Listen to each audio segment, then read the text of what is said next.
Росія не просто зазнала поразки на Харківщині. Блискавичний контрнаступ ЗСУ на цьому напрямку демонструє і високим російським генералам, і звичайним солдатам-загарбникам, що їх чекає вже незабаром у кожному куточку тимчасово окупованої української землі. Про це говорить і розвідка наших західних союзників, і наші військові експерти. Які жести демонструє Джо Байден, почувши питання про українську війну? Скільки вже тисяч людей і тисяч кілометрів території звільнені з окупаційного полону? І чому ці цифри в Міноборони насправді занижують удвічі? Дивіться хроніку подій 202-го дня Великої війни з Росією у матеріалі Олексія Пасака.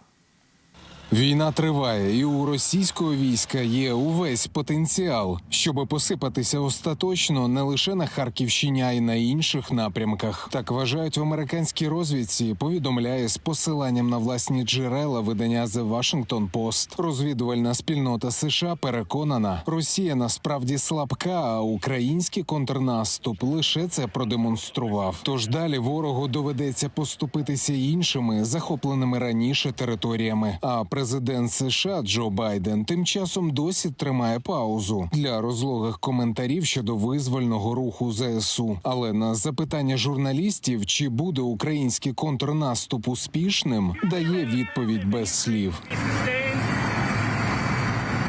Росія потребуватиме років, щоб відновитися після поразок в Україні. У британській розвідці наводять приклад. За останній тиждень агресору довелося вивести з Харківщини частини своєї першої гвардійської танкової армії, яку самі ж росіяни вважали елітною, розрахованою на захист Москви та створеною для контрудару у разі війни з НАТО. Але якщо навіть ці загарбники не здобули підтримки від своєї ж країни, то у разі з українськими захисниками міжнародна підтримка і надалі даватиме результати. Так у Держдепі США говорять про успіхи ЗСУ.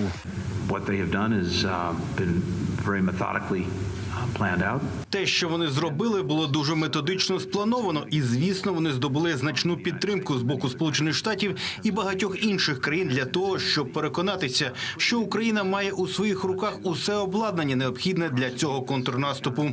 Ми побачили значний прогрес українців надто на Північному Сході. І це результат, як я вже сказав, наданої нами підтримки. Але насамперед це результат надзвичайної мужності та стійкості українських збройних сил і українського народу.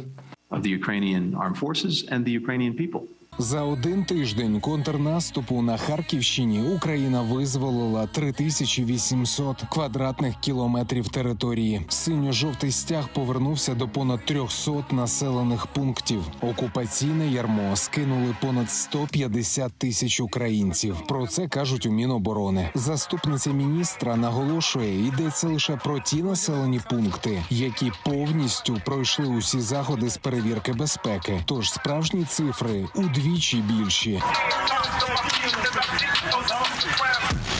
Вовчанськ – це Україна! ССО! А ще в Міноборони твердять, що на відміну від ворога, українське військо ретельно планує операцію, а не закидує супротивника гарматним м'ясом, як це від радянських часів звикли робити у Кремлі. І почавши рух, ЗСУ не планують зупинятися.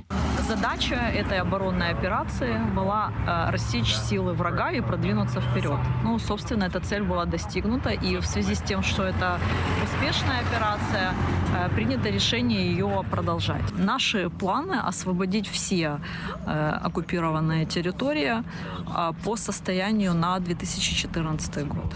То есть Украина должна контролировать все свои международно признанные границы. Україна повертає під контроль території і з кожною перемогою сіє зневіру та паніку в лавах ворожого війська. Екс-міністр оборони Андрій Загороднюк, керівник Центру оборонних стратегій, наголошує в новому аналітичному звіті, що після розгрому на Харківщині відтепер кожен офіцер армії Тимчасової Федерації боятиметься стати частиною нового провалу у війні. А страх взяти на себе відповідальність призведе до виконання навіть вочевидь провальних наказів керівництва. І далі російський фронт посиплеться. Про це говорить радник чільника Банкової Михайло Подоляк. Каже, ефект доміно може спричинити повернення Луганська чи Донецька, а далі почнеться політична дестабілізація у самій Росії. А ще каже, що Україні вкрай треба захистити критичну інфраструктуру системами ППО, адже ворог вміє воювати лише з цивільними, як це не раз демонстрував на тій самій Харківщині.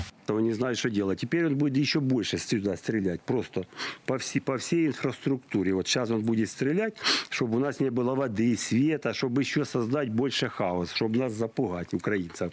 Но у него это не получится. Мы все равно выживем, понимаете? А Путин скоро сдохнет. Але до цього у труну рушать ще багато путінських посіпак і їх залізяча. За минулу добу знищено ще 350 окупантів, 7 російських танків, 22 бойові броньовані машини, 10 артилерійських систем, 3 системи протиповітряної оборони, підбито ще 1 літак, 1 безпілотник та 17 крилатих ракет. Також не заведуть двигуни ще 6 одиниць ворожої автомобільної техніки. І якщо хтось вважає, що автомобільна техніка найменш цікава зі щоденних цілей для ЗСУ, варто переглянути свої погляди завдяки цьому відео. Використовуючи броню «Армор», розрахунковий комплекс, наданий фондом «Повернись живим», бійці підрозділу К-2 спочатку пристрілюються до легковика з окупантами і потім одним залпом відправляють в останній рейс усіх пасажирів з таксі.